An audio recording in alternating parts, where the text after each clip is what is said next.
Good morning class 7th। This will be your 7th lecture. बेटा ये आपका 7th lecture है चैप्टर 1 का। ठीक है, इसमें हम हेटेरोट्रॉफिक न्यूट्रिशन इन प्लांट्स के बारे में पढ़ने जा रहे हैं।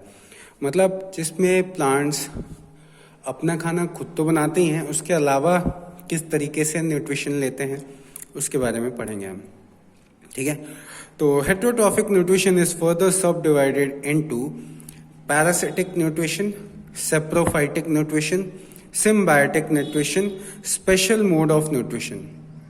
तो हेटेरोट्रॉफिक न्यूट्रिशन में भी आपके अलग अलग प्रकार के न्यूट्रिशन दिए गए हैं। ठीक है, जैसे कि सबसे पहला दिया गया पैरासिटिक न्यूट्रिशन, तो उसके बारे में पढ़ते हैं। तो parasite is an organism that derives it's nutrition from another organism.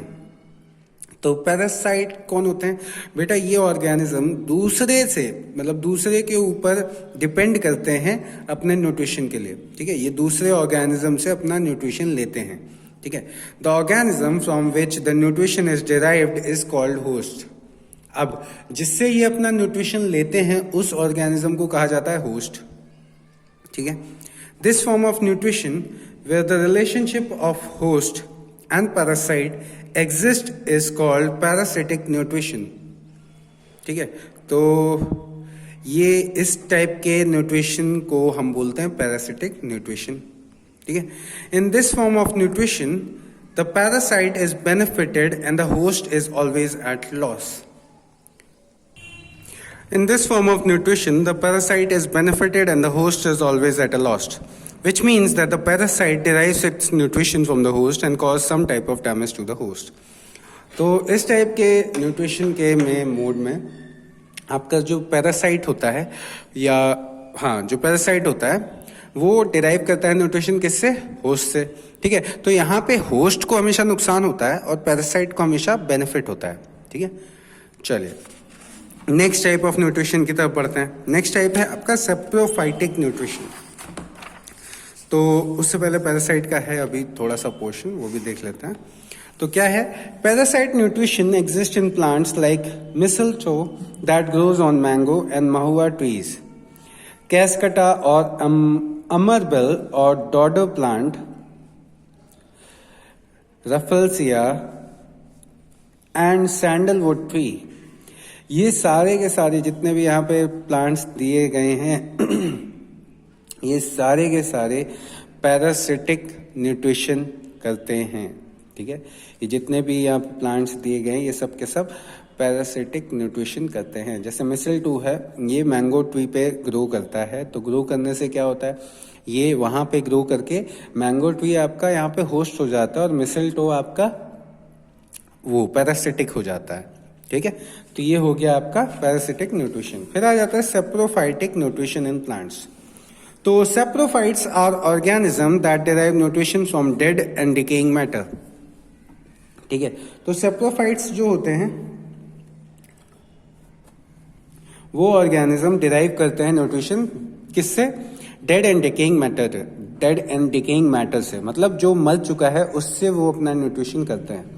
ठीक है, they produce juices that convert the decaying matter into liquid solution and derive nutrients for their growth from this solution. ठीक है, तो इस solution से ये अपना nutrition लेते हैं।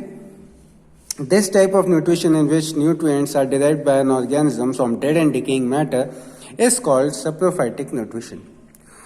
तो इस टाइप के न्यूट्रिशन को हम सेप्रोफाइटिक न्यूट्रिशन कहते हैं। किस टाइप के? जिसमें आपका जो ऑर्गेनिज्म है वो डेड एंड डिकेइंग मैटर से अपना न्यूट्रिशन लेता है, तो उसे हम सेप्रोफाइटिक न्यूट्रिशन कहते हैं। ठीक है, you must have seen some cotton like threads that grow on bread after some time.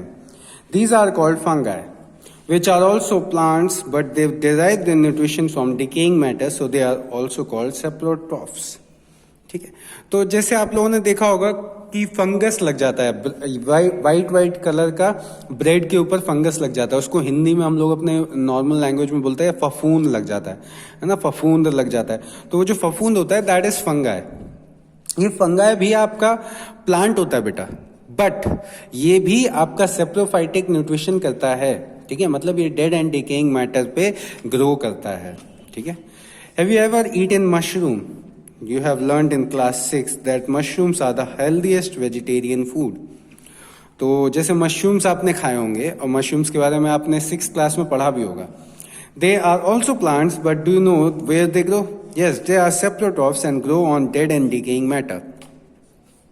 तो जो मशरूम्स होते हैं, ये देखो मशरूम्स दिख रहे हैं यहाँ पे, ये आपके डेड एंड डिकेइंग मैटर पे ग्रो करते हैं. ठीक है, और ये सबसे हेल्दी भी होते हैं खाने में. ठीक है, सम saprotrophs like mushrooms are useful, but majority of them are harmful. कुछ उसमें से अच्छे होते हैं मशरूम्स में से, मैक्सिमम खराब होते हैं. ठीक है, have you noticed that food, leather, clothes, shoes, etc. easily get spoiled during rainy season? आपके कुछ कपड़े या कुछ मतलब लेदर की बेल्ट या फिर वॉलेट, ये सब के सब शूज, ये सब जब बारिश का सीजन होता है तो उसमें खराब होने लगते हैं. क्यों? This is because this season moisture is present in the air. The spores of fungi are always present in the air and when they fall on some warm और wet object they start growing there. ठीक है, तो होता क्या है कि fungi के जो वो होते हैं छोटे छोटे वो होते हैं, मतलब नॉन लिविंग कह सकते हो आप, बट एक्चुअली में होते क्या है, वो दिखते नहीं है. यूनिसेल्युलर होते हैं, मल्टी सेल्युलर भी होते हैं, बट वो दिखते नहीं है. तो वो जब भी किसी वेट सरफेस पे गिरेंगे और उन्हें प्रॉपर मॉइस्चर वगैरह मिलेगा तो वो ग्रो करने लगते हैं. ठीक है, तो ऐसा होता है, इसलिए हमारी ग्रोथ बढ़ जाती है बारिश के टाइम पे. ये आपके कपड़े या जो भी चीज़ लेदर की होती है उन सब पे ग्रोथ इनकी फंगाई की बढ़ जाती है और ये खराब हो जाता है. ठीक है, तो ये था आपके इस लेक्चर में. ठीक है, नेक्स्ट लेक्चर में हम आगे सिम्बायोटिक न्यूट्रिशन के बारे में पढ़ेंगे. Thank you class.